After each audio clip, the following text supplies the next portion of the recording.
Lena, you're onto something. Lena, you're onto something in that, I heard about that whole kind of kerfuffle happening on Twitter between the two, and I do think that it is inconsistent for a man to demand sexual purity from a woman and not demand it from himself.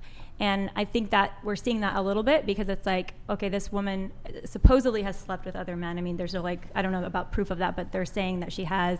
But it's not like Dylan is saying, hey, I want to stand for, self-control and I'm going to be a man. Instead, they're claiming that part of being a man is being promiscuous. That's typically the thought process.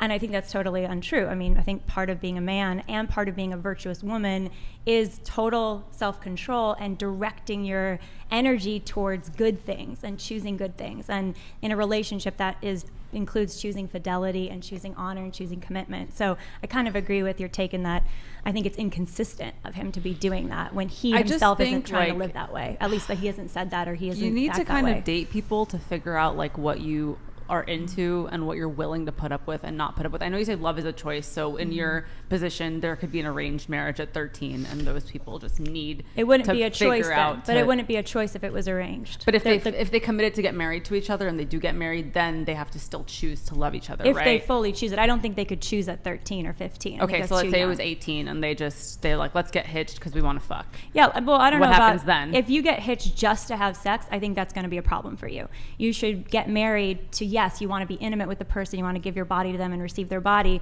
but it has to be more than just physicality. It's about your spirituality. It's about your lifelong plan of what we're going to do together. We're going to create something beautiful together, a family. So marriage isn't just about sex. Sex is super important, but it's not just about sex. For example, if one of you had an injury, right, and you, God forbid, couldn't have sex, would that make you, the other person, love the other person less? No. Would you still stay together? Yeah. What kind of injury? An injury that prevented, at least for an indefinite amount of time, you being able to be sexually intimate. Here's the scenario. I'll give you at least 6 months. Here's the scenario. But after 6 months, you'd cut her off? I am out of here. No, I'm just kidding. I'm gonna hold you down. I have a fleshlight. I have a scenario for you, Adam. But that's beautiful. You mean you'd stay together regardless of your physical problems. You would be committed to each other. I think he'd leave me if I got fat. Hell no. We got a baby together. I'm sticking around no matter what. Credit to Patrice and Neil on this. Let's say Lena is on a train and there's a terrible train accident and she loses the pussy in the train accident. She's wanting catastrophic to make money, train accident. Right. I mean, luckily for her, she's got a mouth, she's got an asshole, and she's got these great armpits that realistically they secrete a lot of fluid throughout the day. Right now. I know. I just found that out the hard way. But no, yeah, for sure. Especially when she had a baby. And, I'm watching the fucking doctor slice her stomach open and pull the baby out like the Lion King. And I'm just witnessing that and just realizing, oh, I am sticking around. It does not matter that they're ripping her apart. I could see her intestines. They're pulling the child out of her. I'm on board. And that was, an important moment for me to realize. Have you thought about, it sounds like you've got a beautiful commitment for each other. Have you thought about retiring and not continuing to sleep with other people and just being completely exclusive with each other, not just in your emotions, but in your body, which I think is just as important as emotions? I think probably within, let's say, 3 to 4 years, that's probably quite likely, is that we might plan again. But I think even if we retired with having sex on camera for money, we would probably still do explorative things in our personal life, because that's kind of how we got into the porn thing, was we knew that we liked sharing our energy with a third person, and that when that person even left the room, our energy between us was actually a lot stronger. Yeah, and I figured that out when I first moved to California. I had this girlfriend that I was seeing, and we drove down to Tijuana, and we ended up banging some of the strippers at the strip club called Hong Kong. And just us, we had that communal experience of banging strippers together. And I swear to God, the rest of our time together, we were so close. And then once I started seeing her and we kind of started having those experiences, I think you would really be surprised at how the level of trust that it takes to involve somebody else in your relationship. Now, I'm not saying it's always easy or smooth, because obviously sometimes you'll have girls, lying on you, or creating weird narratives, or just doing strange stuff in general. But I do think that when it works, it can be like a very transcendent experience for a But couple. I think right? you're kind of making the point, which I agree with, that it's very high risk, right? Like it can get very toxic quickly. Like even the guy that you were talking about earlier, you're not really sure if you're texting with him. Like after the scene that you did, there was it's a lot not for everybody. I think like we don't walk around talking about what we do with sex and trying to encourage other people to do it. You know, like I'm not saying go let your wife sleep with someone else. It's really good for your relationship. You definitely do it. I don't think it's for everybody. I don't think everybody can handle it. We can only do this because our relationship is in a really good place. If our relationship was in a bad place, threesomes, everything's off the table because we're not connected. Yeah. So we can't open up ourselves to somebody else. But your most important, I'm going to guess, your most important sort of focus is protecting your relationship. Yeah, is that absolutely. the case? Okay.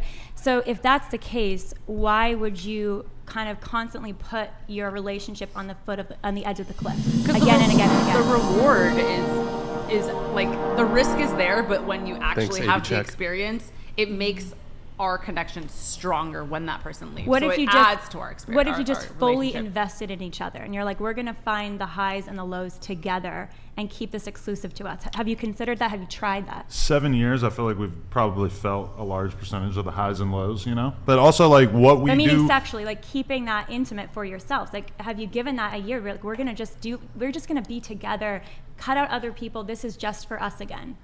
Or maybe for the first time.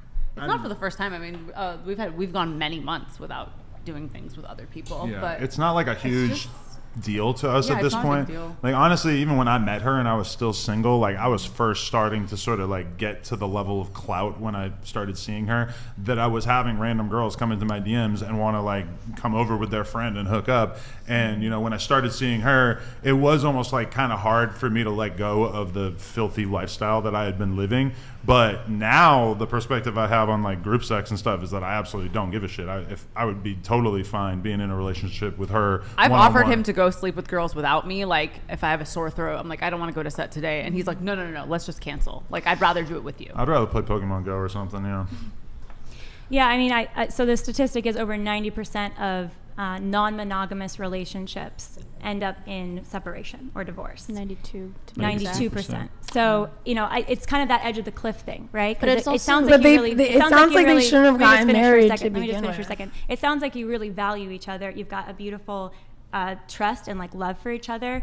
And you have a child and you want to have more children. So have you thought about, you know, even separate from the straight up morality question, which, you know, we're on the side of like, this is not moral. This is hurting other people actively, the addicts, the young kids, the broken couples, but even just for the sake of your own marriage. But have okay, you we thought put, about we want to protect we this put marriage? so much stress on our relationship, like in the sense that us or her sleeping with another guy was like basically one of the biggest stories in the whole country or world over the course of the past couple of months. And I could say that it put very little stress on our relationship because it just really wasn't that big a deal to us, especially just because, you know, we do porn. It's business to us. You know, it was decided upon in a business sense. I do think that honestly, it might put more stress on our relationship if we were to have just done some sort of like sex party hookup thing. That might be a little bit more treacherous in terms of our relationship. I think the reason why we were comfortable expanding our relationship and that we can do orgy type content and all that kind of stuff, and it's not that big a deal or that intimidating to us, is because I've been with her for 7 years.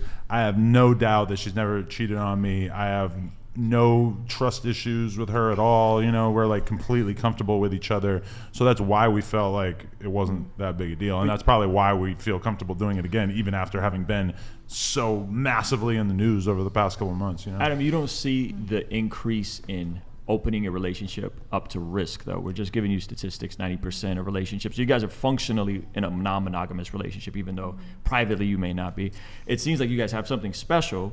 And it seems like you guys have a child and a beautiful family. You decided to get married. You decided to say the vows. And it seems like there's this roaring going on inside of you guys where you have certain values and you have certain things that you want for your kids in this unit, yet at the same time, I'm just perplexed by the motivation. I don't see those things to be contradictory, that we want to have a great life for our kids and stuff, and then we also are willing to, you know, do I'm talking about experimental for your things. own union. Like it seems like this increases the likelihood of this potentially ending, which I don't want for you guys.